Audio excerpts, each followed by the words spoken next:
We're going to look at the foot model. I have a right foot and a left foot. And the first thing I hope you'll notice is these are two very different looking models. I'm going to teach from the right foot because this is my favorite model. But there are a couple things we can see on the left model we cannot see on the right. That's why it's important when you're in lab to pick up different models because different models show you different structures. First thing we're going to do, we have the model in anatomical position, anterior, posterior, superior, inferior. This is going to be lateral, the pinky side, and this is going to be medial where we have the big toe. By the way, pinky and big toe are not anatomical terms.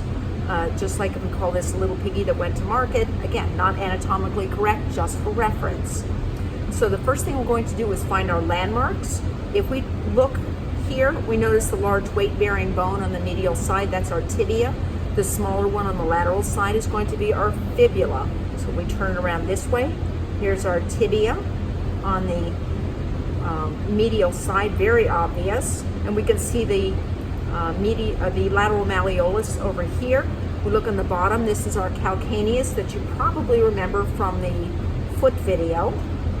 On the back, coming into calcaneal bone via tendocalcaneus, this would be our gastrocnemius. I'm going to pull this off because really all we can see here is tendocalcaneus.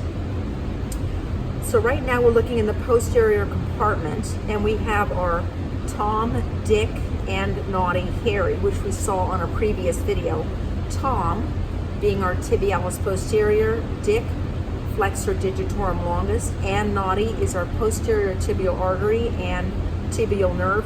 Harry is our flexor hallucis longus. If we go over to the lateral side, we see this tendon here and the muscle on either side of it. This is fibularis longus, and on either side fibularis brevis. This is the lateral compartment. So as we come down, the first tendon passing the lateral malleolus would be our fibularis brevis, and the second one would be our fibularis longus. As we come around to the anterior compartment, we're going to see first, next to the tibia, this is going to be our tibialis anterior. Then we have this very large 1, 2, 3, 4 tendon muscle. This is our extensor digitorum longus, and then deep in between them here, coming to the big toe, is our extensor hallucis longus. And again, we don't see the muscle belly, but we do see the tendon here going to the base of the fifth metatarsal. That's our fibularis tertius, which is an anterior compartment muscle. If we look from this viewpoint here, cross-sectional viewpoint, we can also see all of our structures. This is our posterior tibial artery, tibial nerve, deep fibular nerve and anterior tibial artery. This is our anterior fibular artery and superficial fibular nerve. So we can also see the structures from this point of view. Okay. So far, unfortunately, that was just review. Now we have to look at the actual foot. So we have in front our extensor retinaculum with its superior and inferior bands here. Okay. We're going to go to the underside of the foot. We're on the bottom. This is the plantar surface. The first thing we notice is this really thick aponeurosis. We're going to take that off. It's much easier to do on a model than it is a cadaver. On this first layer, we see 1, 2, 3 muscles here. Remember, the farthest muscles out always have the action of AB abduction. This muscle going to the big toe, hallucis, would be our abductor hallucis. And the muscle here going to our little toe, digiti minimi, would be our abductor digiti minimi. So the farthest muscles out are going to abduct. This muscle, we can see it originates here on calcaneus and goes down 1, 2, 3, 4 tendons. This would be our flexor digitorum brevis. So that's our first layer, flexor digitorum brevis. So if we take these 3 muscles off of our first layer, we see another muscle here going to 1, 2, 3, 4 toes. That if we follow this back, do you see this? All the way back. This is our second tendon and our first muscle. That was our flexor digitorum longus. How cool is that? Okay. The muscle here that counteracts the force, this angular force, this one is our quadratus plantae.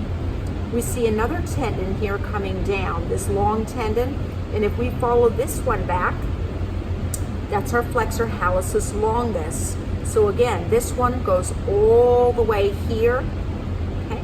And then we notice a little muscle on either side of it. This is going to be our flexor hallucis brevis.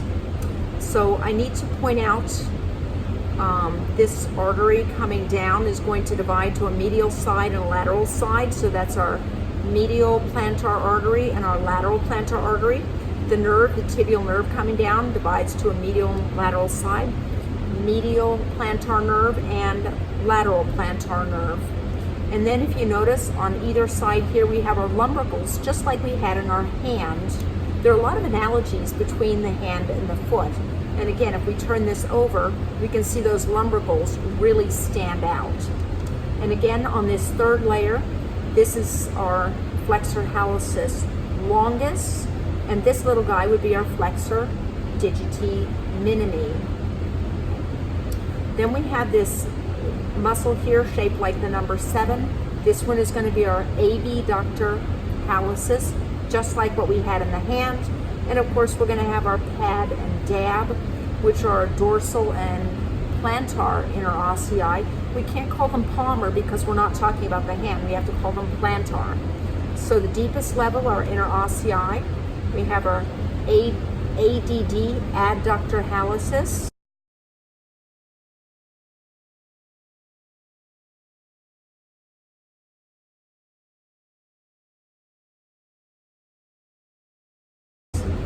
Flexor digiti minimi, flexor hallucis brevis, tendon of flexor hallucis longus, tendon of flexor digitorum longus, our 4 little lumbricals. We have our quadratus plantae. Then, more superficially, flexor digitorum brevis. And our 2 abductors, abductor hallucis and abductor digiti minimi. So we can see quite a bit on this beautiful model. Before I stop this video, I would like to show you the other foot, because one of the things we can see here that we couldn't see on the other one, let's turn this upside down. We can still see our 2 abductors, and we can still see our flexor digitorum brevis. So let's take off this first layer. Okay. Now we're looking at our flexor digitorum longus, quadratus plantae, just like we saw before. Okay. I'm going to take this layer off. This model shows our abductor is looking a little bit different. Do you see that? The abductor is in 2 parts. We see the tendon of our flexor hallucis longus, and the muscle on either side is flexor hallucis brevis. So if we take this one off and we remove the oblique head of our adductor, one thing we see on this that we don't see, which I absolutely love, is the tendon here. Do you remember this was our fibularis longus, and I said it went around and wrapped under the foot and went over to the base of the first metatarsal. You can see that beautifully on this video. Do you see how it goes around, wraps under? See how long that tendon is? Whereas fibularis brevis, which is on either side, comes here and stops on the base of the 5th metatarsal. So you can really see the difference between brevis and longus. I particularly wanted to show that out on this model. Okay. So I think that's it for the feet. I think we can click our heels and go home at this point.